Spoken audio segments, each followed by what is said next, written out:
Recuerdo que mi padre pasaba mucho tiempo fuera de casa y había muchas veces que viajaba y no estaba en casa. Entonces recuerdo mucho la sensación de tranquilidad cuando él llegaba. Por las noches, por ejemplo, ¿no? Cuando él oía a lo mejor la puerta y ya estaba en casa, pues recuerdo esa sensación de tranquilidad, ya está, no va a casa.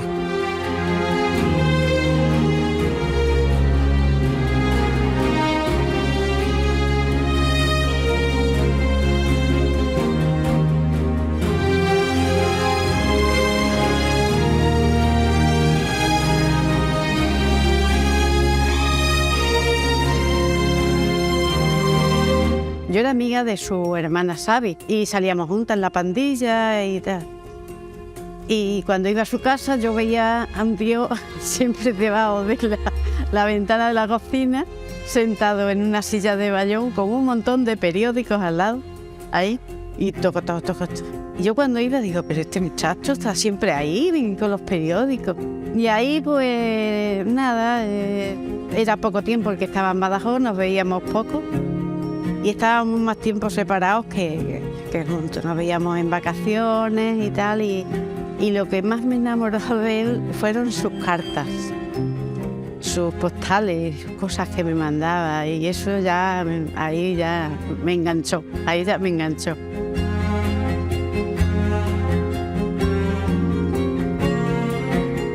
Luego ya Manolo se fue a la universidad y empezó a traer inquietudes políticas que, hombre, nosotros ya estábamos un poco protestando de la dictadura y tal, pero fue él el que más connotaciones políticas trajo, ¿no?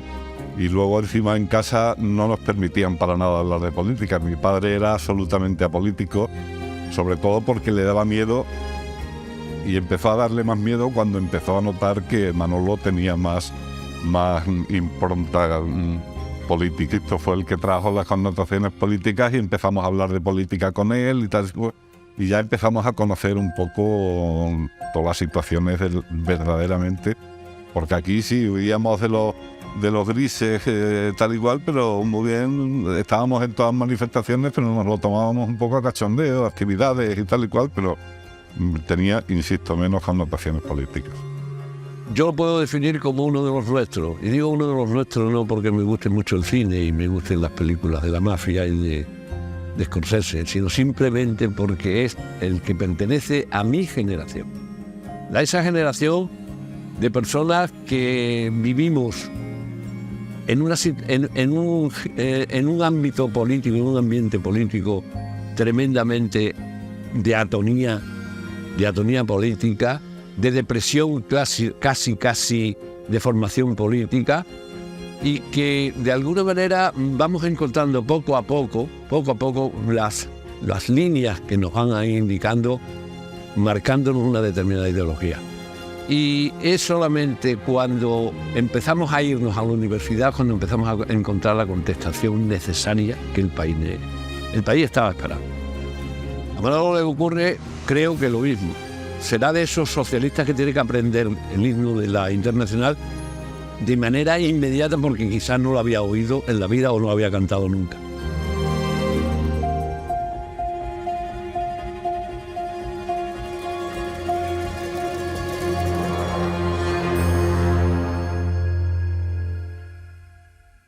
La política siempre ha sido inherente a su forma, evidentemente a otros niveles, ¿no?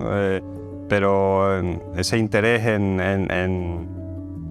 bueno, nos cuenta, ¿no?, sus batallitas de la universidad, ¿no?, de corriendo delante de los grises, ¿no?, uno más que corría delante de los grises, ¿no?, de meterse en cualquier berenjenal reivindicativo. La política y su compromiso político ha estado ahí desde el principio, a nivel sindical, evidentemente, y luego se concretó en esa candidatura a la alcaldía y bueno, y esa dedicación por su ciudad, ¿no?, que se vio materializada luego en años después.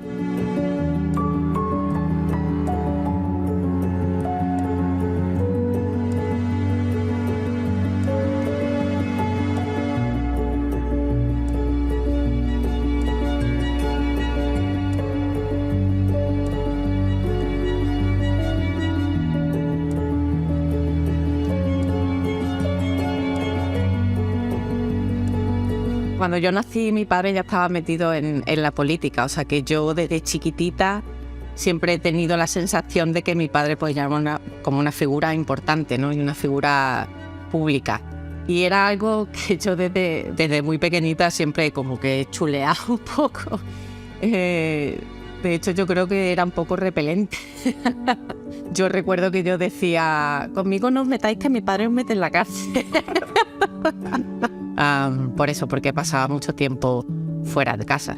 Pero aún así, él intentaba siempre respetar pues, los momentos familiares, siempre hacíamos viajes familiares y conmigo yo creo que él también intentaba tener, pues eso, respetar esos momentitos juntos, ¿no? Él, por muy ocupado que estuviera, siempre me llevaba al colegio cada día. Era un poco niña mimada.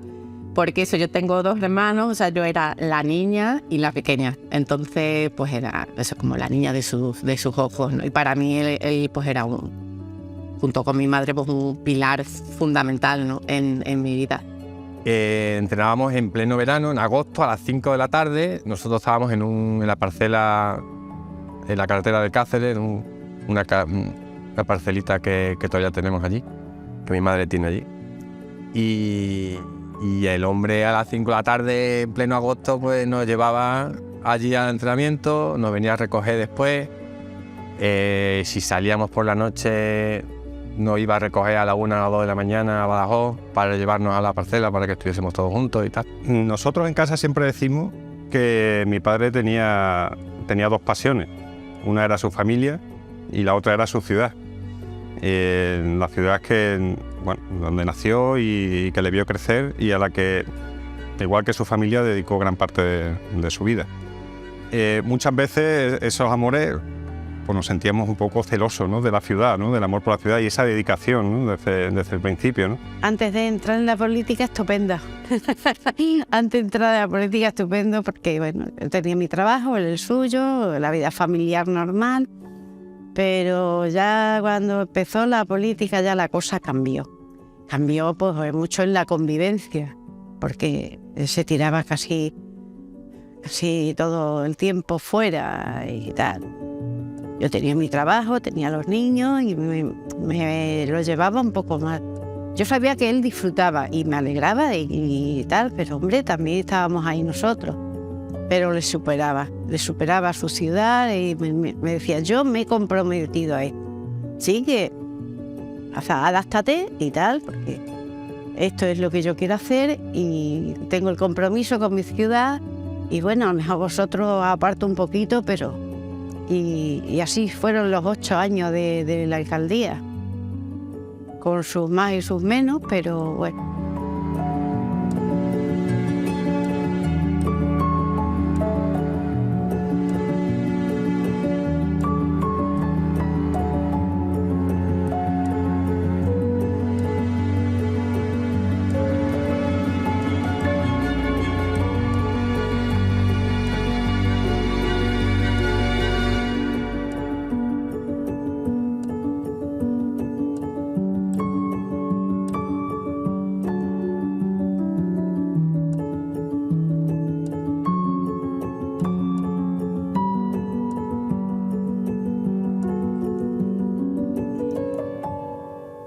Tengo esa satisfacción de que a mí, concretamente, con lo joven que fui, pues confió mucho en mí, independientemente de la juventud que yo tenía.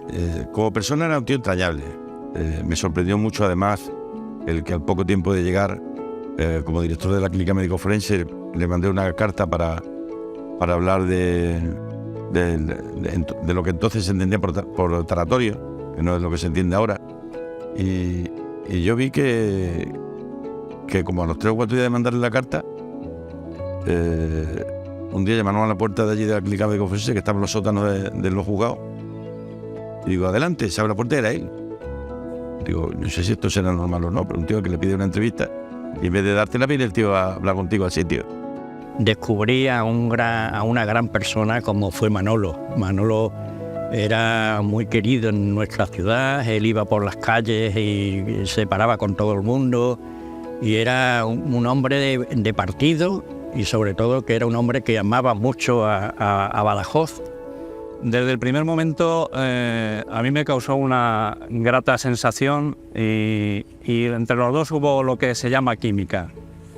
Pasados unos cuantos actos, ruedas de prensa, presentaciones de candidaturas y demás, pues en uno de ellos hizo una parte conmigo y me sorprendió. Me preguntó que si ganaba las elecciones que si me iría a trabajar con él al ayuntamiento. Aquello a mí me pilló de sorpresa y tuve una salida un poco de tono porque hoy en día no le daría esa respuesta, ¿no? Pudo interpretarse como una chulería por mi parte, pero en realidad era una respuesta defensiva porque a mí me había pillado de sopetón, no tenía intención de hacer nada parecido y le dije, bueno, primero gana las elecciones y luego hablamos. Y efectivamente ganó las elecciones y hablamos. Y me incorporé al ayuntamiento con él en el año 85, 2 años después, a mitad de legislatura, y estuve hasta el final, hasta diciembre del 91. Le hice mucha oposición antes y se cabreaba mucho con la oposición que yo le hacía, la verdad, ¿eh? Porque creo que él comprendía que mi oposición era muy racional, era muy cortante y fría y razonada. Entonces esas cosas siempre ante la utopía chocan. Pero luego en los 6 meses que estuvimos juntos en el ayuntamiento congeniamos bastante, porque comprendí su figura humana y él comprendió que yo actuaba con sinceridad. Pues el apoyo a todo el movimiento asociativo, a lo que era la participación ciudadana en la ciudad de Badajoz. Y desde luego se nos dio participación en todos los estamentos, estábamos en todas las comisiones municipales, se nos dio participación, se nos tenía en cuenta a la hora de decidir los presupuestos municipales en los distintos barrios, y él, sin embargo, siempre nos dio la participación que él entendía que debería ser lo que eran los vecinos en la ciudad.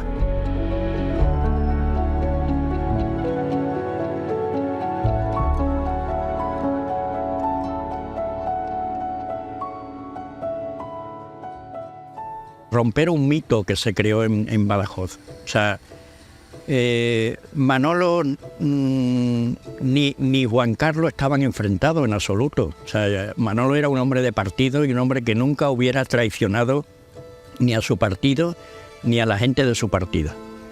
Se decía en la ciudad que lo que pasó con Manolo era que Juan Carlos Rodríguez Ibarra pues se temía que Manolo lo pudiera sustituir a él, y eso nunca hubiera pasado. O sea, Manolo nunca hubiera ido ni contra Juan Carlos ni contra nadie de su partido, porque era un hombre leal al Partido Socialista y un hombre que quería a su ciudad.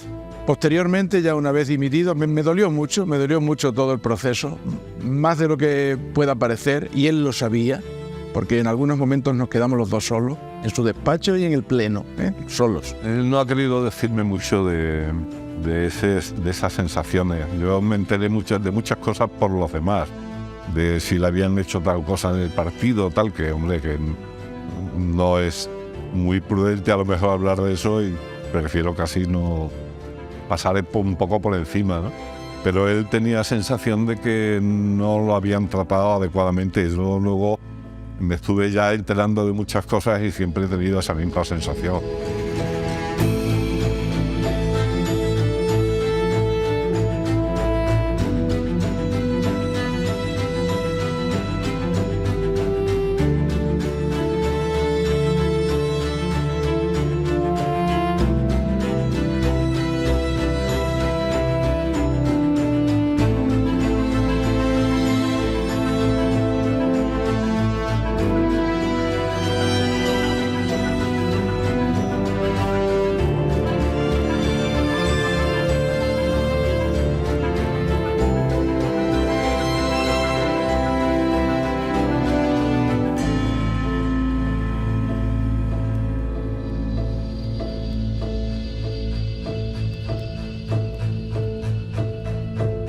Para mí, con Manolo Rojas se fue totalmente injusto.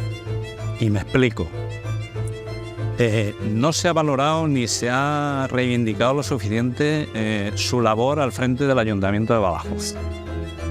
echando la vista atrás y tirando de hemeroteca para el libro este que está haciendo la Fundación dedicado a su figura, recuerdas más aún detalles de lo que se dijo y lo que se dejó plasmado en los medios sobre lo que fue Manolo Rojas en el Ayuntamiento de Badajoz. Básicamente se decía que apoyó al deporte, que se volcó con el deporte, con las fiestas, con los carnavales y que dejó una deuda importante en el Ayuntamiento. Vale, estas tres cosas, sin ser mentira, pero no se ajustan a la realidad. Hay que irse al contexto de hace 40 años, que es cuando él entró en el Ayuntamiento, ver cómo estaba la ciudad, cómo estaba la propia institución, los recursos con los que contaba, cómo estaban los servicios municipales y las necesidades que se requerían para hacer de la ciudad de Badajoz lo que él pretendía.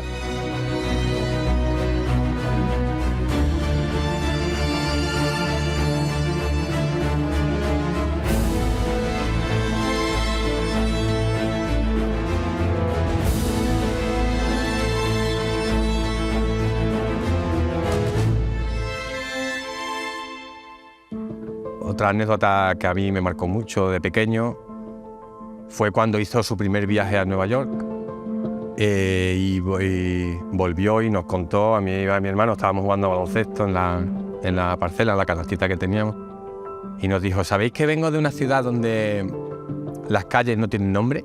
Son números, no son nombres. Y cogió un palo y nos dibujó el contorno de Manhattan en la tierra, y dibujó verticalmente las avenidas, horizontalmente las calles, y escribió el número. Y dijo, ¿cómo de hospitalaria una ciudad es cuando son números, las calles y las avenidas, y de momento el segundo día, si te dicen que tienes que ir a la segunda avenida con la calle 90, sabes perfectamente que está al noreste de la ciudad. Se sabe situar muy bien, es muy fácil para el turista, para el visitante. Y nos dijo, dice, si Badajoz creciese de una manera exponencial, se podría hacer una también parrilla de calles y avenidas con números para que el visitante pudiese al momento localizarse en la ciudad de manera muy, muy fácil. Esto estoy hablando, nosotros tendríamos 7, 8 años, en el año 80. Alguien hablando así de una ciudad como Badajoz, o sea, me pareció increíble. Todo el mundo lo sabe, ¿no? Quizás algunos de esos proyectos eran proyectos pues estrambóticos o demasiado ambiciosos, ¿no? Pero él creía siempre en que los podía conseguir. Esa frase que era muy suya, ¿no? Convertirlo en esa ciudad cosmopolita, ¿no? A la que aspiraba a convertir. Y en Nueva York ahora, el año pasado, han empezado un programa que se llama Closed Streets, que están cerrando calles del centro de Nueva York los fines de semana sobre todo para el turismo. Han cerrado la Quinta Avenida. Eso mi padre lo hizo en el año 90. Y mi padre cerró el casco antiguo los fines de semana para que la juventud pudiese disfrutar de la ciudad, pudiese salir. Estamos hablando de 30 y tantos años después, una ciudad como Nueva York adaptando una cosa que mi padre empezó a aplicar hace 30 años en una ciudad como Badajoz. Y es lo que él veía en Badajoz. Él veía Badajoz, la ciudad del futuro, veía a Badajoz que dejase de ser el puente de paso entre Lisboa y Madrid, sino que fuese un destino.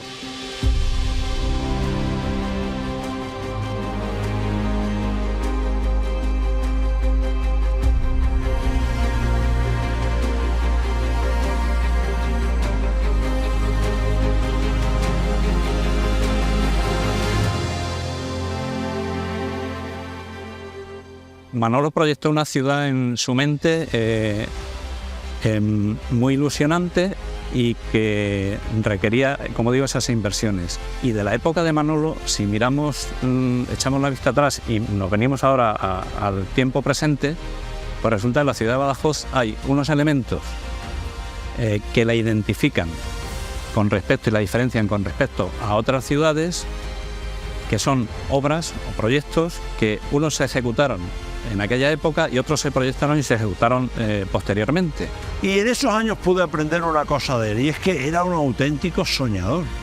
Era un visionario. Yo siempre he dicho que Manolo era un visionario porque durante los años 80 desarrolló una ciudad en su cabeza, inventó una ciudad en su cabeza, que muchas de las cosas que él creó en su cabeza y que no pudo luego materializar, sí se fueron haciendo realidad años después de irse él de la alcaldía. Cuando nos hablaba de esa pasión, de esos proyectos que siempre tenía en la cabeza, ¿no? Esa obsesión por poner su ciudad en el mapa, ¿no? De situarla de una forma que se conozca, ¿no? Que se conozca por aspectos positivos, por aspectos culturales, ¿no? Aspectos deportivos incluso, ¿no? Son las vías que él utilizó para de alguna forma que se hablase de Badajoz a nivel nacional y sacarla del ostracismo de que siempre las poblaciones extremeñas se han visto afectadas, ¿no?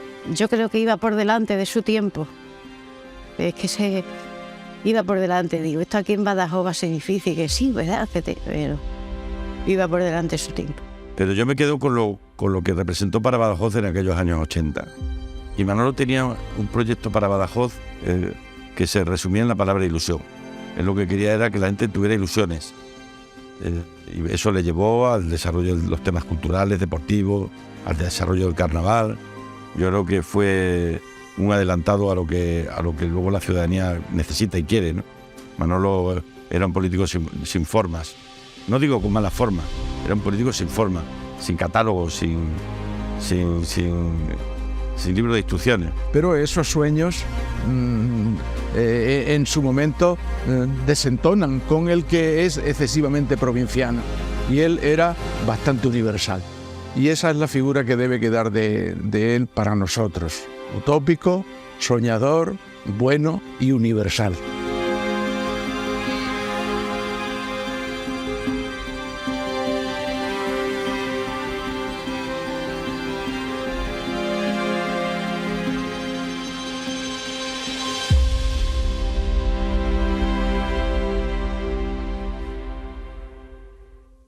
Una ciudad que conoce desde lo más profundo. Conoce y vive en la calle de las Peñas, ha vivido también en el Camino Viejo de Santiago, de San Vicente, conoce qué es y quiénes viven en las Moreras, es decir, que el problema social y ciudadano de sus convecinos, de sus compañeros de vida, él los conoce perfectamente. Yo creo que a mi padre no lo veían como un político, ¿sabes? Yo creo que lo veían como alguien como ellos, que bueno, que ha llegado a estar en el ayuntamiento de alcalde. Pero creo que mi padre siempre ha sido una persona como súper cercana. Y eso yo creo que era también la parte que a él le gustaba más.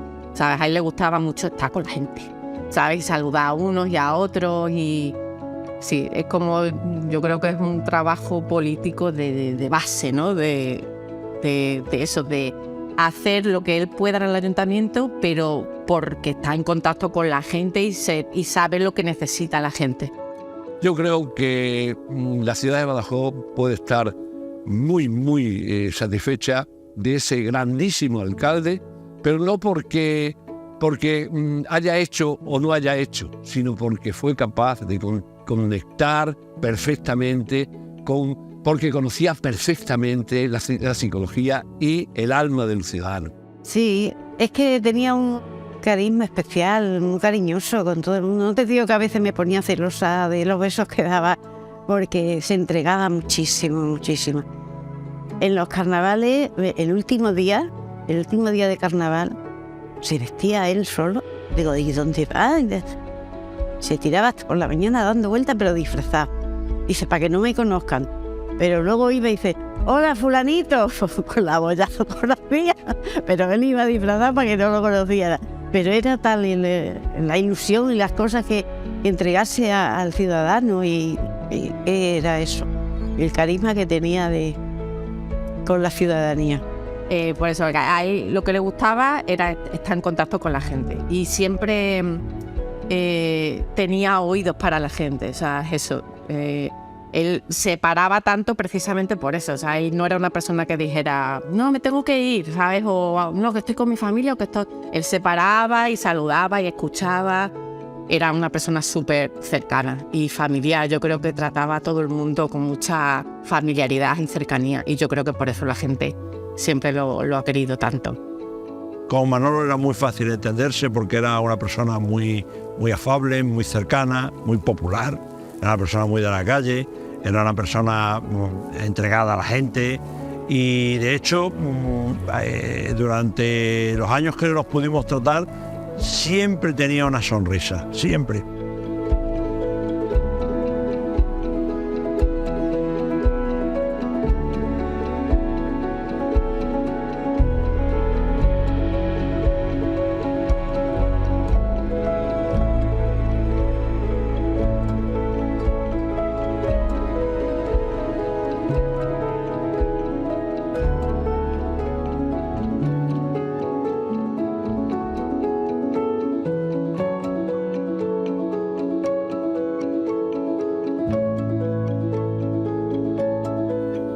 Y tengo un gran recuerdo, sobre todo porque Manolo era un personaje muy peculiar. Yo lo calificaría, no era un político al uso, era una buena persona. Y eso, y su forma de ser, pues también le causaba el que tuviese problemas en la política con sus compañeros, porque era incapaz de, como digo yo, de poner a la gente en su sitio, ¿no? Y es él, o sea, él asumía primero la bondad de la gente, él no veía ninguna maldad.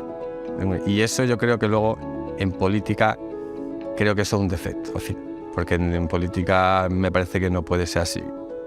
Y se ve que algunas veces hay que ser un pelín más estricto, un pelín, no iba a decir malvado, pero bueno, un pelín más... Esa bondad que veía él en todo el mundo, a lo mejor no todo el mundo la tiene. Manolo era una persona en todos los sentidos buena, era una persona cercana, era una persona sencilla. Me gustaba lo que decía y cómo lo decía, porque se hacía entender por todo el mundo. Mi ejemplo de alcalde en aquella época era Luis Movilla, una persona súper educada, pero que jamás abandonaba su papel institucional y mantenía las distancias. Manolo Rojas era todo lo contrario. Desde el primer momento te plantaba un abrazo, soltaba un chascarrillo y era como de la familia. Eso yo creo que era un activo potentísimo de Manolo. Pasado tanto tiempo y analizada la figura de Manolo Rojas, tengo que concluir que era un hombre utópico, un hombre ilusionado y romántico. Pero en el sentido real de la palabra, porque siempre se dicen esas cosas de los políticos. Y digo en el sentido real de la palabra con todo lo que eso entraña de perjuicios para el que así actúa. En política no se es realmente soñador y utópico si se es un profesional de la política. Por tanto, él no era un profesional de la política, no era un político al uso. Era un ciudadano que había soñado con su ciudad, que quería cambiar su ciudad, que se empeñaba en ello de una manera absoluta y sin que mediara ningún interés especial oculto, y eso a veces trae consecuencias. Pero al mismo tiempo le creó la satisfacción de haber trabajado con sinceridad, con honestidad. Y desde el primer momento cuando se hace alcalde, cuando llega a esa alcaldía, pues recibido por todos los que teníamos la misma edad, exactamente, que llegaba uno de nuestra generación a alcalde, porque los demás, los que habían sido alcaldes, normalmente eran personas pertenecientes a algo que no conectaban con nosotros.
nietos realmente pues están orgullosos, ¿no?, de que su abuelo haya dejado ese legado en la ciudad y que haya sido una persona tan importante.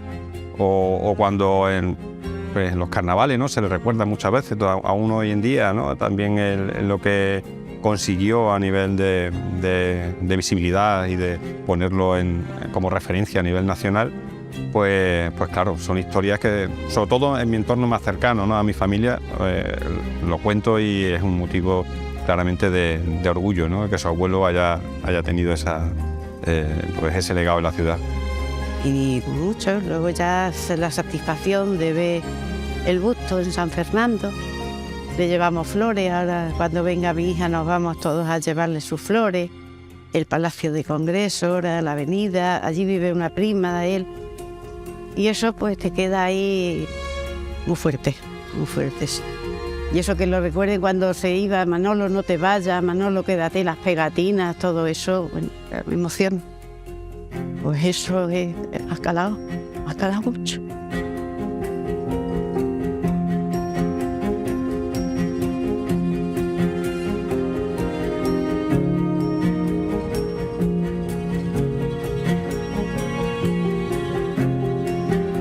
Luego, para mí hay una imagen que resume lo que suponía Manolo para la ciudad y la ciudad para Manolo, y es el día que se depositan las cenizas en el pico. Entonces no había redes sociales, ni había la capacidad de convocatoria que hay ahora, ¿no?, los medios para convocar. Y fue una explosión espontánea de la ciudadanía. Aquello estaba de bote en bote, allí estuvo todo Badajoz. Y para mí eso resume lo que era Badajoz para Manolo y Manolo para Badajoz. Porque habían transcurrido 10 años desde que él había dejado el ayuntamiento, no era una cosa reciente. Entonces eso es bastante significativo, ¿no? Y a mí esa es una imagen que se me viene con bastante frecuencia a la memoria. Él forma parte de nuestros recuerdos por su forma de hacer, por su forma de ser y por muchas de las cosas que hizo y de las cosas que creó y soñó en su cabeza y que al final estamos viendo en la ciudad. Así que es uno de los alcaldes que pasará a la historia de Badajoz con todo merecimiento. Así que es una figura que hay que poner como ejemplo de lo que debe ser un político, de lo que debería ser un político, y que algunos de los que nos escuchen, nos vean, nos lean, pues podrían tomar lección.